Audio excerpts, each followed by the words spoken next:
नमस्कार मित्रांनो, आज आपण बघणार आहोत जीमेल मधील एक आणखीन चांगलं फीचर जे आपला खूप वेळ वाचवू शकतं। या फीचरचं नाव आहे कॅन रिस्पॉन्स। कॅन म्हणजे डबा बंद या अर्थाने हा शब्द वापरला गेलेला आहे। कॅन रिस्पॉन्स म्हणजे जेव्हा आपण एकाच प्रकारची किंवा एकच मायना एकच मजकूर असलेली ईमेल सतत पाठवत असू तर त्या ईमेलला आपण कॅन रिस्पॉन्स मध्ये सेव्ह करू शकतो, जेणेकरून ती पुन्हा पुन्हा तुम्हाला टाईप करावी लागणार नाही। ती कॅन रिस्पॉन्स मध्ये एकदा सेव्ह झाली की केवळ एक बटन दाबून आपण ती ईमेल पूर्णच्या पूर्ण पाठवू शकतो। ते कसं करायचं हे बघण्यासाठी आपण जाऊया आपल्या जीमेल बॉक्स मध्ये।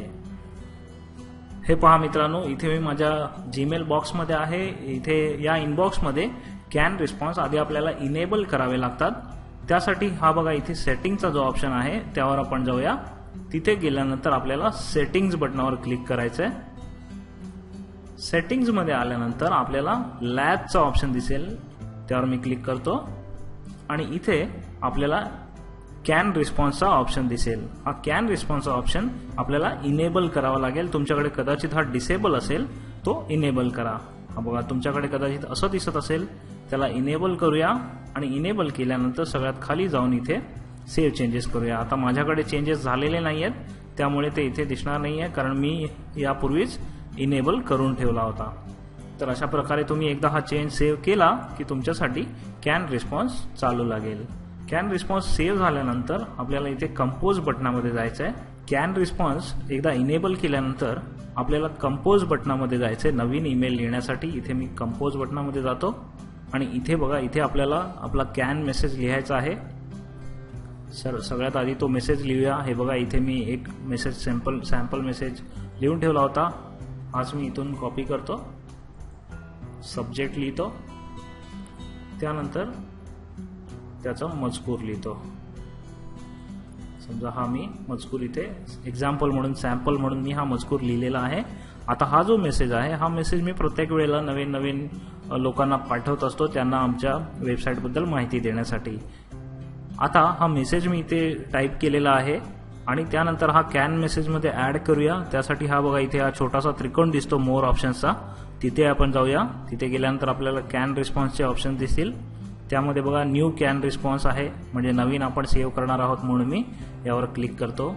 याच्यासाठी एखादं नाव देऊ शकतो। इथे जी सब्जेक्ट लाईन आहे तीच मी नावासाठी सेव्ह करतो आणि त्यानंतर आता मी या ओके बटनावर क्लिक करतो। तर हा मेसेज आपला कॅन रिस्पॉन्स म्हणून सेव्ह झालेला आहे। हा कोणाला पाठवायची आवश्यकता नाहीये, म्हणून मी ईमेल बंद करतो आणि पुन्हा नेक्स्ट टाइम जेव्हा तुम्हाला जेव्हा ही ईमेल पाठवायची असेल त्यावेळेला कंपोज मध्ये गेल्यानंतर आपण कॅन रिस्पॉन्स ओपन करू शकतो। हे बघा आपला जो कॅन रिस्पॉन्स सेव्ह केलेला तो इथे दिसत आहे। इथे इन्सर्ट बटन आहे, हलकंसं आहे, ते दिसत नाहीये नीट, परंतु इन्सर्ट बटन आहे, यावर मी क्लिक केलं की आपोआप तो ईमेल इथे येईल। मला फक्त ज्या व्यक्तीला पाठवायचं त्याचं नाव लिहून इथे सेंड करायचं आहे। हे एवढं क्विक आहे, आपल्याला पुन्हा पुन्हा टाईप करण्याची आवश्यकता नाही। फक्त कंपोज बटनामध्ये जायचं, कॅन रिस्पॉन्सेस मध्ये जायचं आणि जो रिस्पॉन्स आपल्याला पाठवायचा आहे तो सिलेक्ट करायचा। आपण एकापेक्षा जास्त रिस्पॉन्स देखील इथे ऍड करू शकतो। पुन्हा पुन्हा इथे न्यू कॅन रिस्पॉन्स मध्ये जाऊन आपण विविध प्रकारचे मेसेजेस इथे सेव्ह करू शकतो। तर मित्रांनो, कॅन रिस्पॉन्सचं हे फीचर तुम्हाला आवडलं असेल अशी मला खात्री आहे। हे अत्यंत उपयोगी आहे। जर तुम्ही एकच मेल विविध वेळेला सतत पाठवत असाल तर अशा वेळेला ती कॅन रिस्पॉन्स मध्ये ऍड करा, त्यामुळे तुमचा खूप वेळ वाचेल। धन्यवाद मित्रांनो, नेटबीटच्या माध्यमातून विविध प्रकारची उपयोगी माहिती मराठीत आणण्याचा आमचा नेहमीच प्रयत्न असतो आणि त्यासाठी आम्ही व्हिडिओज बनवत असतो, लेख लिहित असतो आणि इतर ट्युटोरियल्स देखील बनवत असतो। यूट्यूबच्या माध्यमातून आम्ही केलेलं हे काम तुम्हाला आवडत असेल तर या चॅनलला जरूर सबस्क्राईब करा। तुमच्या मित्रांना आणि सहकाऱ्यांना या चॅनलबद्दल जरूर माहिती द्या। जय महाराष्ट्र, धन्यवाद।